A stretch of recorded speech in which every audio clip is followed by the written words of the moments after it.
Today's episode explores remuneration of non-executive directors in the not-for-profit sector. The Australian Institute of Company Directors does not take a position on whether directors should or should not be remunerated. Our annual NFP study indicates a growing level of interest in this topic, particularly from larger NFPs, and for that reason we have developed the Not-for-Profit Director Remuneration Guide to assist organisations considering remuneration in a thoughtful, ethical and transparent way. We know the question of whether to remunerate directors is a challenging one, and you can find a link to this guide in the description box.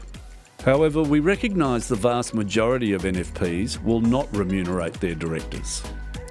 We trust this episode will assist in encouraging informed discussion and hope you find it interesting. Welcome back to Boards with Purpose. Today we're chatting about remuneration in the not-for-profit sector, and I'm joined by Jenni Hutchins, CEO at Warrigal. And we're going to talk more broadly about the journey for the board being remunerated at Warrigal. But we're going to also reflect on the broader not-for-profit sector and the considerations around remuneration. And I'm very mindful that the vast majority of not-for-profits do not remunerate their directors, and they probably never will because they're small organisations. The vast majority of not-for-profits are very small in terms of revenue, so highly unlikely to remunerate their directors. But as we've seen this continued increase in larger not-for-profits doing more commercial kind of activities, this conversation around remuneration has just kept on growing. In the last NFP governance and performance study, there were 27% of respondents said their boards were remunerating directors. Now, that is from organisations who tend to be greater than $10 or $20 million. And of course, Jenni, Warrigal is much bigger than that. Tell us a little bit about Warrigal and your role, first of all. Thanks, Phil. So I'm the CEO of Warrigal. I've been at Warrigal now 3 years. Warrigal is an organisation that started in essence by a band of brothers, of a group of volunteers who identified that there was not enough aged care down the south coast of New South Wales. That was in 1967, and they started in the Shell Harbour local government area with 10 beds. We now have 1,648 beds, or 13 homes, 12 villages, and we run support at home and CHSP as well, Commonwealth support program. So roughly our revenue is around $300 million a year with a reach across 2 jurisdictions. Wow. What a growth, what a great story. It is. Do you think the band of brothers would have ever considered that that's where Warrigal would end up being? It's a really good question, Phil, because what I would say to you is the most important thing when you're leading an organisation is lead with 2 things. That is the legacy, have your rearview mirror on the legacy, and also to have your values at your forefront. So how do you think about the legacy of the organisation but actually work with or lead with intent around your values? And I think our band of brothers who still we have our CEO predecessors and our chair predecessors as company members. So they voted on the remuneration of the board. I think they're proud. They're proud of what they developed and they are proud of what Warrigal has become. And if this is part of the journey for Warrigal, I think they see that as important. When we started, we had 1 employee, and that was a matron. Everybody else was a volunteer.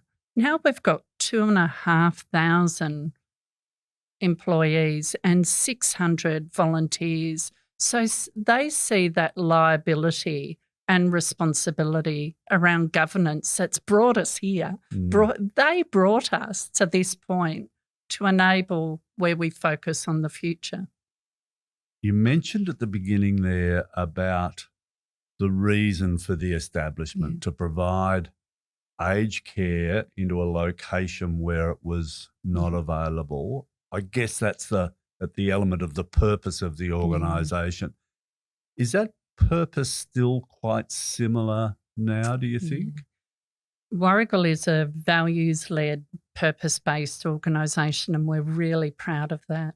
We speak about the community a lot, and I think part of the considerations around remunerating the board was, how do we not lose our focus on purpose? How do we remain ethical in our decision-making and values-led in our approach?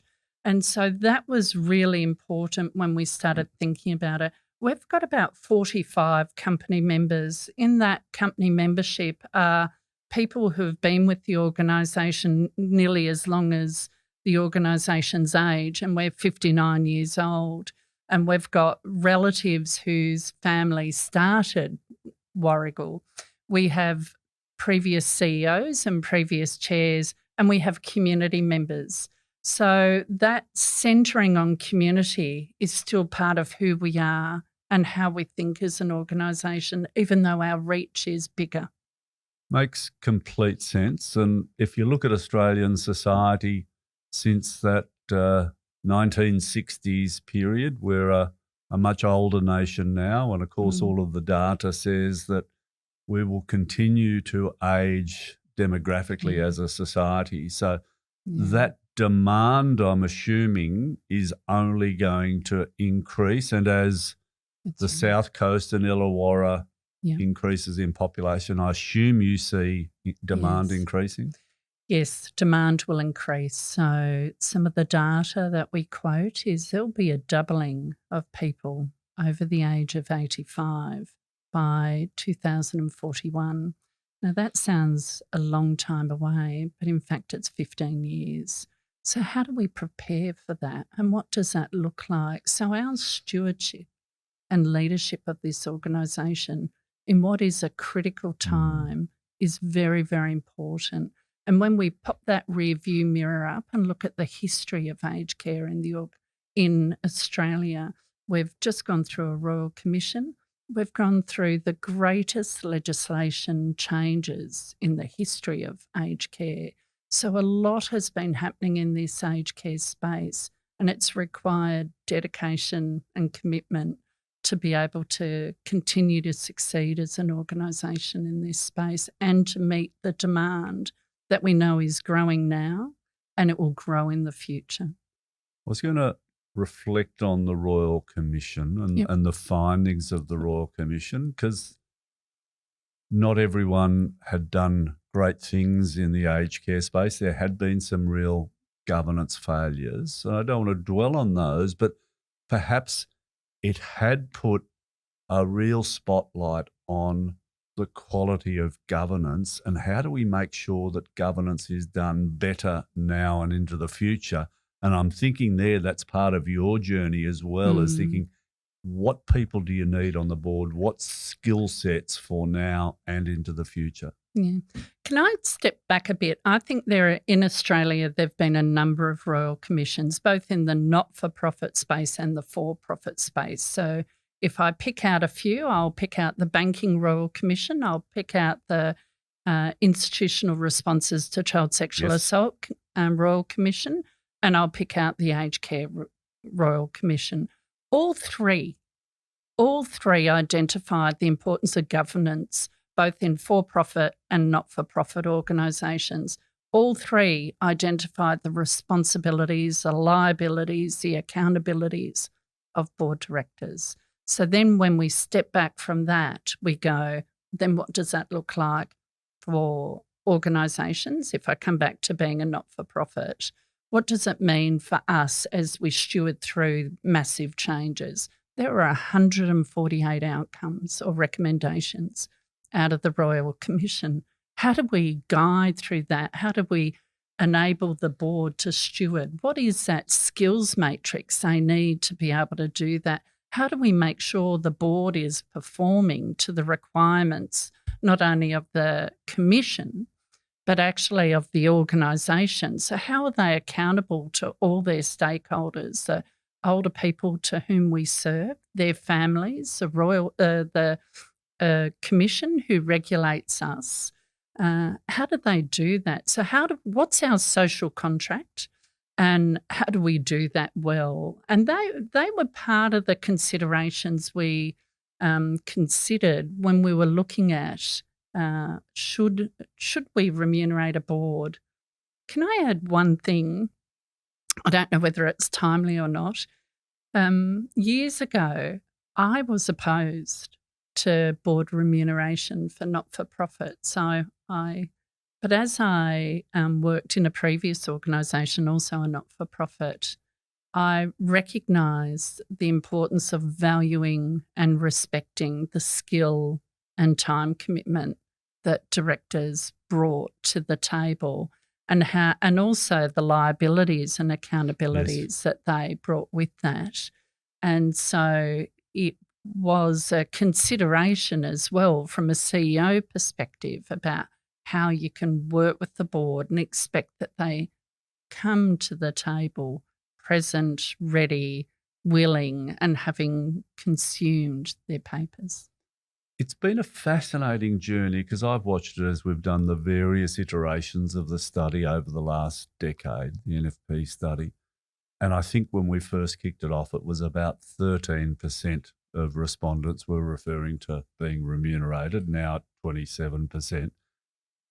But that journey itself has been a fascinating one because, as you mentioned, we're looking at the time commitment for directors, and that's only increased, and various regulatory changes have had that impact. We're looking at the skill sets required, and it's a very diverse not-for-profit sector, but I think they're about health and residential aged care or disability or community housing. The sorts of skill sets required are vastly different than perhaps we would have thought back in the 1960s, right? Yes. So, getting that right balance of directors, and REM's only one part of it, right? Yeah. I often talk about remuneration being the tip of the iceberg. Yes. And underneath the water, there is so much. So you might see that remuneration. Underneath, there's a remuneration framework, there's a remuneration policy, there's a non-executive director position description, there's the constitution, there's a code of conduct, there's a recruitment processes and strategy, there's a performance reviews, there's a skills matrix. I could go on. There is a framework that sits under the water that informs a remuneration. And obviously, you've got your governance structures. You've got your company members. If you've got that structure, we're a company limited by guarantee with a company members structure, and so there is so much to consider when you think about remuneration. It can't just be we'll remunerate our board. It's what are the systems and processes that you've got in place to ensure that there's accountability there. And that was really important to the chair of the board, that as we considered it, that he was able to lead with authenticity and accountability and transparency to what I said before, that legacy of the organisation. How did he bring that forward into the decision-making, recognise, appreciate and respect the volunteerism that had gone on before us, but actually continue to take us into the next iteration as an organisation into the future? Makes complete sense. As you know, AICD is in the midst of producing a remuneration guide, and I think that guide will pick up on lots of that complexity of the REM discussion. But of course, for organisations who are first setting out on this whole area of stakeholder engagement can be somewhat fraught. I'll use that word because there's often this unease, or feels a bit awkward that we're recommending as a board that we be paid, and it almost feels And perhaps as a society, we still feel a little uncomfortable in this concept because it had been done as volunteering for all of those years. That's Uh, challenging, right? I think you're spot on there. I do think it's a very emotional subject, and it's really important that that emotion is recognised, because we do come out of the depths of social contracts and doing good and being of and for the community. That is not for profits. And then when we're saying, actually, we're going to pay the stewards of the organisation to do that, people worry that the attraction to then that role of stewarding a not for profit will be a different person that's attracted, which is why those elements underneath the water end up being so critical to the success of the remuneration framework. I think it's really important when these conversations start that we identify that people do feel conflicted talking about it, and it is an emotional topic, and that we draw out those conversations and respect and listen deeply to those elements of discomfort, why and the what, and then how do you protect the elements that people are worried about so that we can do what's in the best interests of the organisation. So it's a tricky path to navigate. It is. And I also reflect back on maybe the previous century where not-for-profits were often run by volunteers completely. So there wasn't the CEO role That's that there right. now is, but this whole increasing professionalism and, dare I say it, society expectations has certainly driven to having high quality CEOs like yourself running these organisations, and that's just unexpected. That's a given, and you are going to be remunerated appropriately for that. We're seeing that across the sector, and yet we've still got this, I think, this uncomfortable part with non-executive directors. Yeah. I think back to how Warrigal started. We had one paid employee, the matron, and then the role of the board or then committee, it was working bees. Yes. It was kind of doing the repairs of the home. Often the women, it was back in the 60s and 70s, would bring in the meals for the older people. That was the role of the committee. But now, with the governance and regulatory requirements that sit as an Australian standard across organisations, and in particular where you are caring for vulnerable people, and in this case it's older people, it is highly critical that we have the mechanisms in place to keep our constituents and the people we care for safe. And so there is such an accountability on the board to make sure that's there.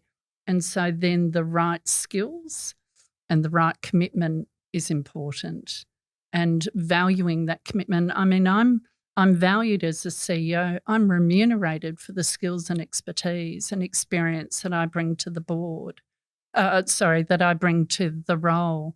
And valuing the skills and expertise and experience that non-executive directors bring to the role so that they can govern and lead successfully is really important. And I realise for some people that's a values shift, and working through that to help understand what's shifting and what would bring comfort to them, I think is an important period of time to sit in and understand. So that listening piece, that authenticity is critical in the process. Indeed. In terms of maybe some of the nitty-gritty of remuneration of non-executive directors, my observation is the data that's out there around amounts that are paid is not great. How did you go about the benchmarking and I guess the ongoing ensuring that the amounts paid to directors are appropriate? Yes. So the board commissioned a paper on this to actually understand the processes other organisations had gone through, what the remuneration band was that was known at the time. I also reached out to a network of CEOs that I had, and I asked if they would share the information about their board and their remuneration. The chair of the board at the time was very, very clear this wasn't about remunerating for remuneration's sake. It was actually about considering where we sat as a not-for-profit and what would be ethical, what ought one do, as we say, and to think about that in the context of what other not-for-profits paid. So that's what we did. We certainly looked for benchmarking papers. We commissioned a paper of our own and then went out to a network of CEOs and chairs to ask permission for them to share their information as well. Makes complete sense. Perhaps going to reflect a little broader than specifically Warrigal and think across the NFP world. One of my observations is that there might be discussions happening where not all directors are being paid, but that only one director might be paid. I've heard this a little bit more in the disability space with a concept where someone with disability who is on the board might be remunerated, often because we need that lived experience on the board, right? And maybe they haven't had the same opportunities to build up financial security as some of their fellow directors. Again, a tough conversation for boards to be having about singling out just one director to be remunerated. Any observations you want to make on that one? I think each organisation's governance structure is and can be unique, and I would reinforce the importance of the accountabilities and liabilities of each non-executive director to be an active participant in decision making. When it came to our organisation, in the conversations that ensued, there were conversations about whether board directors would or would not want to take the remuneration that was offered. And if they didn't, the options that they had for that. And so people went away and did their own due diligence about their personal views on remuneration and how they'd manage that. And there are a number of options. People can take the remuneration and then donate it, refuse the remuneration, or donate it back to the organisation. But there are always considerations for tax implications as well. So I do recognise that each organisation goes through its own processes to consider what does this look like, and to your point, to understand diversity and inclusion and keep diversity and inclusion as a core principle for the governance of the organisation, particularly when working with and for people with vulnerabilities. Yeah, and I'm glad you mentioned the tax aspect. We won't go into detail today, but I'm really mindful that if organisations are considering going down this path, it is complex. The various arrangements with directors can be complex. Are they treated as employees? Superannuation, all of those different elements. Again, hopefully the remuneration guide will have lots of answers in there, but it may also have more questions that directors need to ask to make sure that they're doing things correctly. In terms of the next steps, in terms of succession planning for a big complex organisation like Warrigal, what are you doing to make sure that you've got the board, not just for now, but into the future? So, as part of the remuneration framework was also a refresh strategy. It was a review of the constitution to enable remunerating the board. It was the policy that sat underneath that. And in that policy was about the review processes around the remuneration. It was how that remuneration would be treated. It was how it would be capped. So, what was the pool of remuneration? It was also the accountabilities around the board to perform, to assess and review the board, and to go back to the company members at the appropriate time, which in our organisation was a 3-year timeframe. So what we wanted to do was to ensure there were safeguards in place and that those safeguards were met, and we reported back to the company members in relation to how the board was undertaking their duties around the remuneration. So our steps have been to review the board performance, develop an action plan, and to assess the skills matrix of the board. In that, we identified where we had rich skill and where we might have been lighter in skill. And then you map that against your refresh strategy for your board directors and identify the next skill sets that the board would be seeking, and then start to look at your recruitment strategy in relation to that.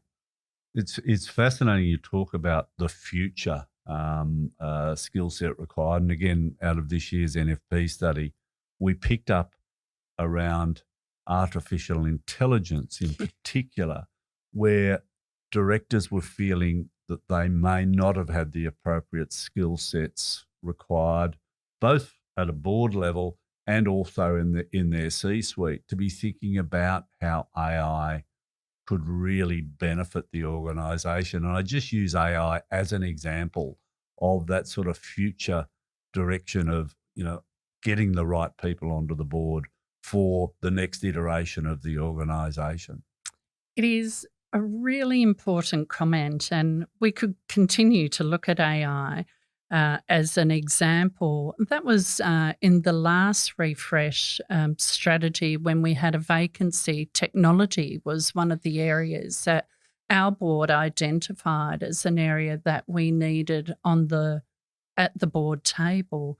Technology is moving faster than any of us could ever have imagined, and because of that, we needed that governance framework around it. So I agree with you. It's thinking for the future. What do we need? Where is the organisation at? Where is the sector at? Where's the sector going? What are the skills that we can see the sector will need in the future? When you think about aged care and you think about the volume or the demographic that we're dealing with and the increase in older people over the age of 85, and how we care for older people. We care for them in 3 ways: in their home, in a village, or in residential aged care. And so there's a bricks and mortar element to the work. So how do we know we've got the best expertise there? So it is constantly thinking about the sectorial implications and the organisation, and then looking at the skill sets in the board. And I know we've done a separate edition of Boards with Purpose podcast specifically looking at care governance, but I wanted just to pick up a little bit here on clinical skills of board members. Yeah. That's changed considerably, yes? It has. And how are you getting that right balance there? Yes. Look, it's such a great question. I'm deep in this at the moment. The legislation changed on 1 November to be a rights-based legislation framework. But then what does that mean? And what does that look like? And how do you ensure that you're governing rights-based legislation? So we've been doing a lot of work to look at what is rights-based legislation. How would we know if we were governing to a rights-based level? And so we've been working with with a university on looking at a co-design model on rights-based governance so that we ensure that that's embedded across our organisation. We have clinical experts on our board and we have a clinical or a care governance committee. I will say it's a care governance committee because clinical is a narrower form of care. And I think it's really important that we keep our mind's eye to care. And I'll go to something now I'm really passionate about. Is care equals culture. And if you don't have a strong, robust culture, then your risk is quality of care.